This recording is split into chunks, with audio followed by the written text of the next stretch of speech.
Welcome back to the Bryan Devore Connection. I'm your host, Bryan Devore. One of the most important things you can do for yourself and your loved ones when it comes to your future planning is making sure people understand and you document your final wishes. Well, sometimes that can go awry. And so here to talk to us today about care management and the role that plays in preserving your wishes are two friends of mine who do care management, JB and Rebecca. Thank you guys for joining me today. Thank you for having us. Yeah, my pleasure. So let's first kind of high level, let's talk about what care management is, and we'll start with you, JB, and how you got into this line of work. Oh my goodness. Well, actually, I've always been in this line of work. First of all, my name is Marjeanna. Everybody knows me as JB. Yeah. I started out at 15 years old working in the backwoods of Missouri, a nursing home, and have been in healthcare ever since. So it's been my heart since I was a kid, and it's what I've always done. I haven't had any other career. So at the time I started off, as I mentioned, at 15, and I got, not everybody's educational pathway is linear, so I stacked on, CNA, MA, LPN. I had got a nursing background at that time, went through, got my bachelor's degree, and then since became a professional care manager, crisis interventionalist, certified dementia practitioner. Wow. I'm also an end-of-life doula, and there's a couple other things. But yeah, I kind of piecemealed my education for care management, and yeah. So it's really an all-encompassing thing, so to speak, as far as helping people through sort of their life journey. Absolutely, from beginning to end. So, in the world of care management, which is really helping people guide through, navigate through major life transitions, whatever that may be, whether it's a new diagnosis, a major change, a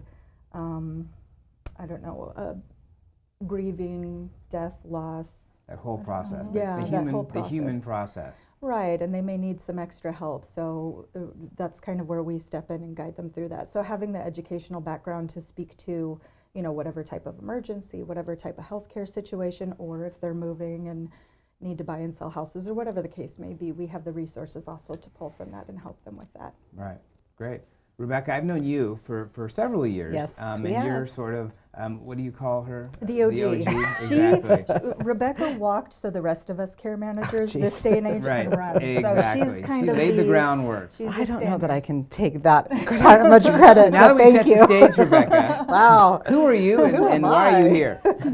So I'm Rebecca Montano. I am an aging life care manager. I own Aging Focused, and like JB, I started very young. I loved older adults, hung out with them every chance I had. But when I went to college, I started working with kids for some reason. Found out really quickly on my first jobs that kids were not my jam. Like, love them, but when they're somebody else's, right? So I transitioned into working with adults, and in that job that I had, I always navigated towards the older adult. And someone said to me, why do you keep trying to force yourself into another population? Like, get over there, girl, go do it. And so I did.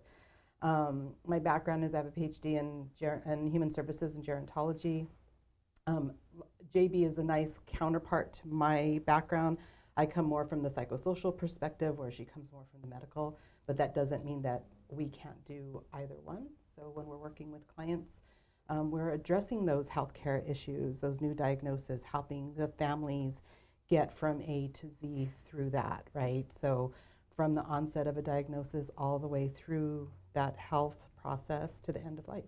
Well, yeah. And everything in between. And technically, we're non-medical, so Right. care management is a non-medical job.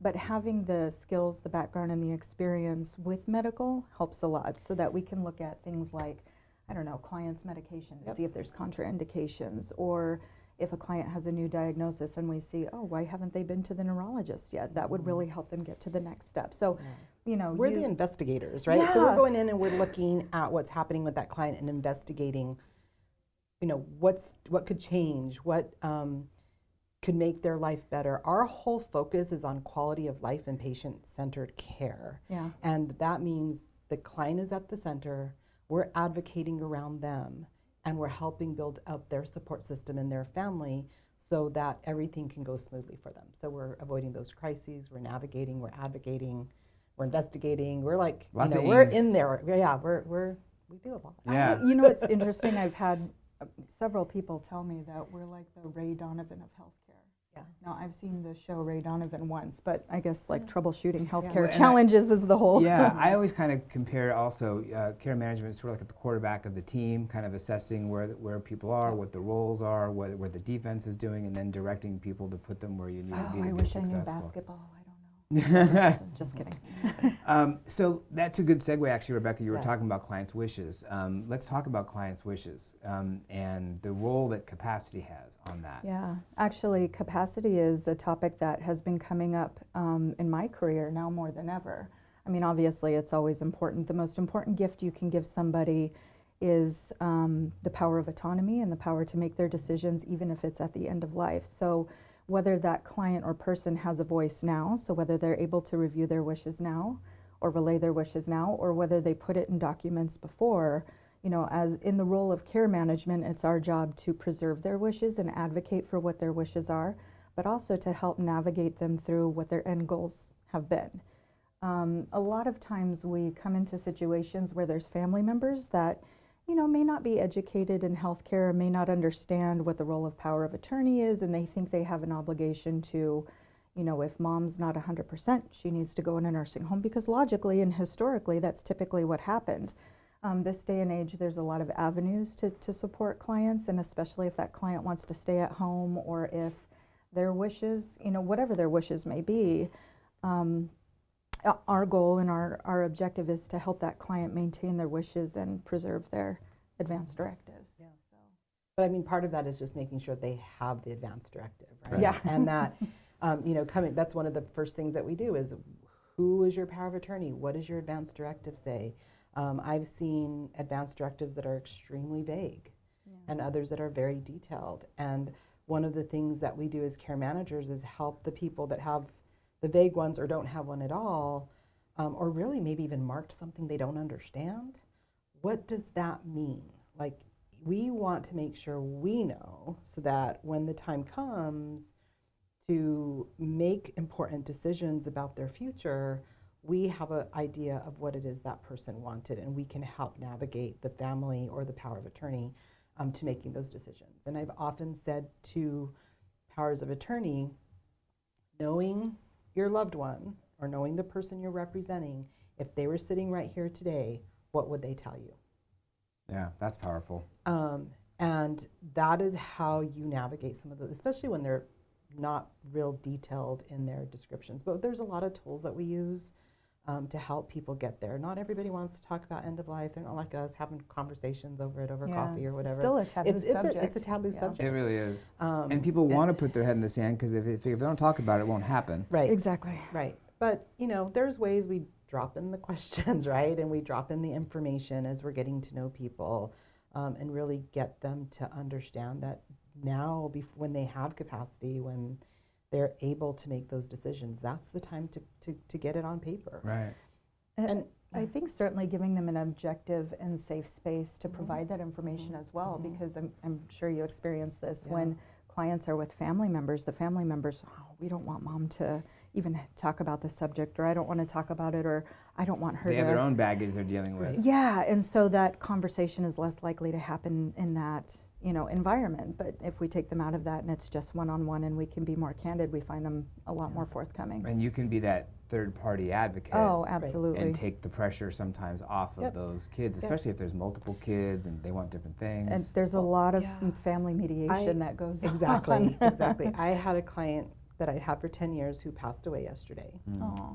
And I did that over the last 4 days, that real advocacy for her power of attorney, because her daughter followed everything to a T and constantly was like, Rebecca, am I interpreting this correctly? Is this what my mother wants?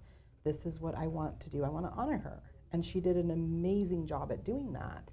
But she was scared that she wasn't interpreting everything correctly. So we talked about it and we did that. What would your mother say if she could tell you what to do right now? Yeah. What's going on? And she had a lot of people against her decisions and saying, you shouldn't do that and that's not right. And it's like, you know what? She's doing exactly what your mother asked. Yeah. Exactly. And also, we talked about capacity and, you know, people's ability to make, you know, those decisions for themselves. And you said you're starting to get into more of that realm as far as helping determine people's capacity.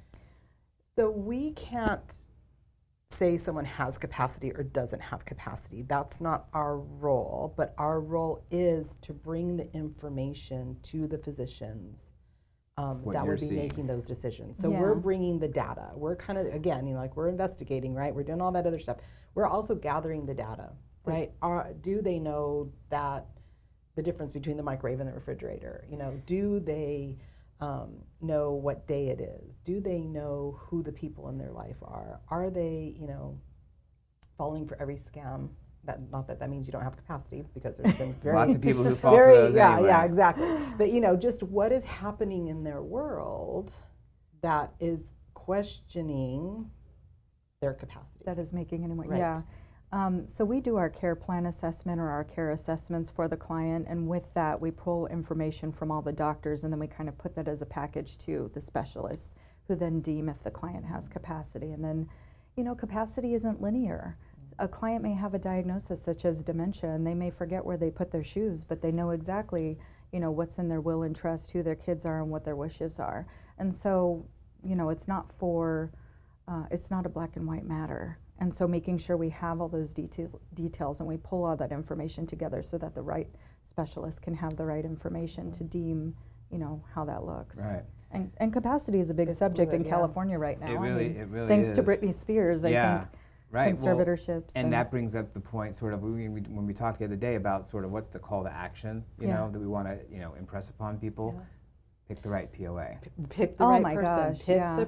and so many people pick their children because they feel they're obligated to pick their children.